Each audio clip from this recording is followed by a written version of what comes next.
नमस्कार दोस्तों, मैं हूं दिनेश के ओरा। स्वागत है न्यूज टाइम और एसटीएस न्यूज में। दोस्तों, मौसम बदल रहा है। कल 1 फरवरी होगी, बजट भी आ रहा है और वैसे भी भारत का राजनीतिक मौसम भी बदल रहा है। पर बदलते मौसम में कुछ तस्वीरें ऐसी हैं जो हृदय के ऊपर अंकित हो जाती हैं। कुछ तस्वीरें जो राहुल की यात्रा से निकली, चाहे वो जूतों के तस्मे बांधते हुए हो या फिर बारिश में खड़े होकर भीगते हुए एक भाषण दे रहे हैं, और कल बर्फ के अंदर खड़े होकर, बर्फ पड़ रही थी और वो भाषण दे रहे थे और उन्हें कोई फिक्र नहीं थी कि इतनी तीव्र गति से बर्फ पड़ रही है, लेकिन वो बहुत आराम से बिना फिक्र के अपनी बात कह रहे थे। बात भी कही और उस बात का असर भी हुआ।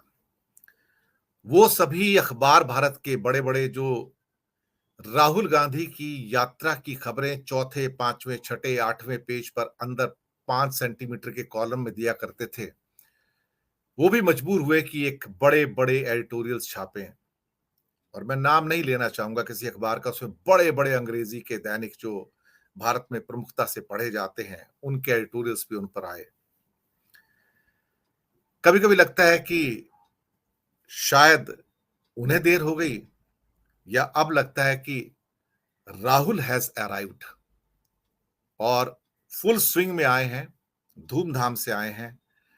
अगर सस्टेन कर पाते हैं तो सस्टेनेबिलिटी राजनीति में हमेशा एक बड़ा प्रश्न चिन्ह रही कि कौन लंबे समय तक सस्टेन कर पाता है। जो जोश है, कहीं वो सोडा वाटर की बोतल की तरह जोश साबित ना हो। राहुल ने बहुत सारी बातें कही, जो उनके परिवार में हिंसा हुई, उनके परिवार के लोगों की मृत्यु हुई, या फिर जो कुछ उन्होंने सहा, जो उन्होंने अनुभव किया यात्रा के दौरान, और ये भी कहा कि मुझे भी अहंकार हो गया था।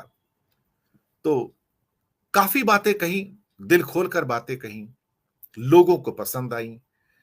खासतौर से ट्विटर हैंडल पर जाकर देखा तो अ, उनके चाहने वालों में जो नौजवान लड़के लड़कियां हैं, 15 साल, 16 साल, 18 साल, 20 साल, 22 साल, उनकी बढ़ती हुई संख्या देख के मुझे भी हैरानी हुई कि फैन फॉलोइंग वहां से आनी शुरू हुई है।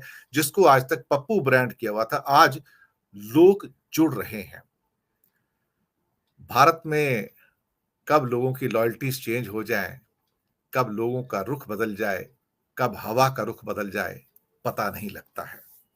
वक्त की बात है। किसी ने कहा है कि राजनीति में 7 दिन बहुत लंबा समय होता है, और हमने उसे देखा भी है, महसूस भी किया है। राहुल की यात्रा के कई आयाम, क्या उसमें से अर्थ निकालें, किन मायनों में वो बहुत महत्वपूर्ण रही है, इसी पर बात करने के लिए आज हमारे साथ एक विशिष्ट पैनल मौजूद है। किसी परिचय के वो मोहताज नहीं है, लेकिन सभी वरिष्ठ विश्लेषक हैं, पत्रकार हैं, जाने पहचाने भारत के चेहरे हैं। आलोक भदौरिया जी, डॉक्टर अनिल जैन जी, अमिताभ श्रीवास्तव जी, सुनील शुक्ला जी, आप सबका हार्दिक स्वागत है। सबसे पहले मैं आऊंगा डॉक्टर अनिल जैन जी आपके पास, और आपकी ऑब्जर्वेशन चाहूंगा। जो घटा है पिछले ऑलमोस्ट 3-4 महीनों के अंदर, 3,500-4,000 किलोमीटर की यात्रा, बिना थके बिना रुके चलते रहे।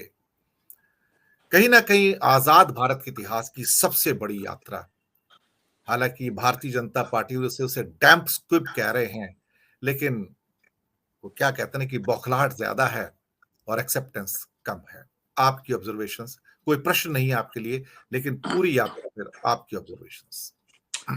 दिनेश जी, देखिए, मैं इस यात्रा को ऐसे देखता हूँ कि ये राहुल जी के एक नेतृत्व का विकास, इवोल्यूशन ऑफ हिज लीडरशिप।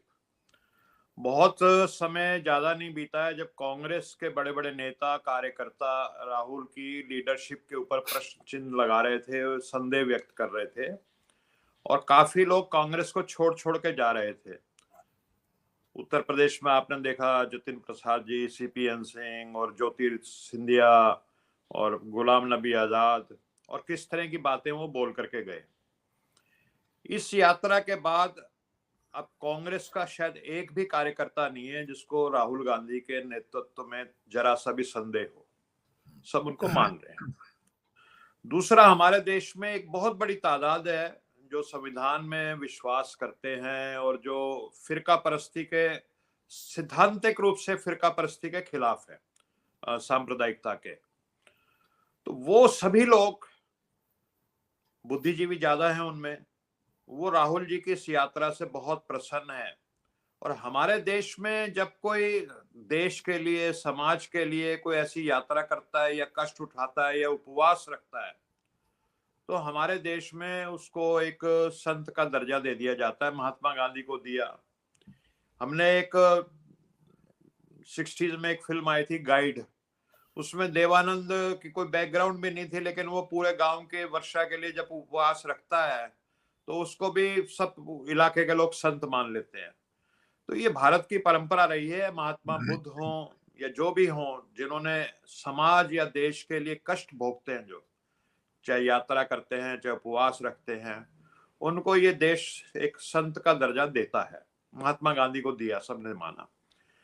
और जिस तरह का भाषण था राहुल गांधी का जो कल, वो मुझे एक राजनेता का भाषण नहीं नजर आ रहा था। वो एक तरह से एक संत का भाषण जो था, वो आध्यात्मिक उसमें पुट ज्यादा था।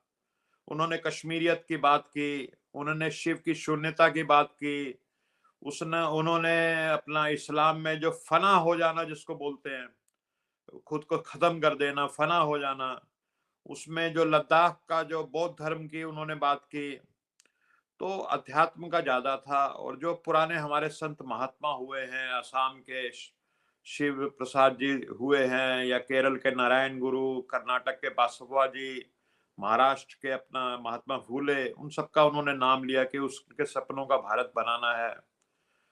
और टेलीफोन का उन्होंने जिक्र किया कि आम लोगों के लिए टेलीफोन है, लेकिन इस टेलीफोन पे एक बारी मेरे को कॉल आई कि आपकी दादी को गोली मार दी है, और फिर मेरे को एक बार कॉल आई कि आपके पिता को की हत्या हो चुकी है। तो ये टेलीफोन आम जनसाधारण के लिए कैसा भी हो, लेकिन जो फौज के लोग हैं, जो सीआरपीएफ, बीएसएफ और कश्मीर के लोग हैं, वो इस टेलीफोन को, और मैं किसी और नजर से देखता हूं। और मैं ये चाहता हूं कि इस टेलीफोन का वो वाला जो हिंसा का जो वो परिभाषा है वो समाप्त हो जाए। मैं इसलिए, मेरा यात्रा का उद्देश्य यही है, जो मैंने काफी पत्रकार रास्ते में पूछते रहे कि आप किस तरह की यात्रा का उद्देश्य क्या है, तो ये मेरी यात्रा का उद्देश्य है। तो वो जिस तरह की बात कर रहे थे, वो जैसे एक महात्मा गांधी, छोटे गांधी बनने की उनकी यात्रा ज्यादा थी, और एक राजनेता या प्रधानमंत्री का जिसके मन में एक वो हो कि मेरे को इस देश का प्रधानमंत्री बनना है, वो वाली उनकी बातें उसमें कम थी। तो इसमें कोई शक नहीं कि राहुल गांधी का जो है प्रभाव बहुत ज्यादा बढ़ा हुआ है, पूरे देश में उनकी फॉलोइंग बढ़ी है, समर्थन बढ़ा है। लेकिन एक ये भी सच्चाई है कि हमारा देश जो है वो जातियों में बटा हुआ देश है, वो क्षेत्रों में बटा हुआ देश है, और अलग अलग क्षेत्र और अलग अलग उसमें अलग अलग समीकरण है, पॉलिटिकल पार्टीज के समीकरण हैं। अब एक इस देश में जो बहुत बड़ा तबका है, बुद्धिजीवियों के अलावा, जो हमारे देश की अकलियत है, जो माइनॉरिटीज हैं, जो मुस्लिम्स हैं, वो इस यात्रा से बहुत ज्यादा प्रभावित हैं और बहुत ज्यादा उत्साह में हैं और इसका बहुत ज्यादा समर्थन कर रहे हैं।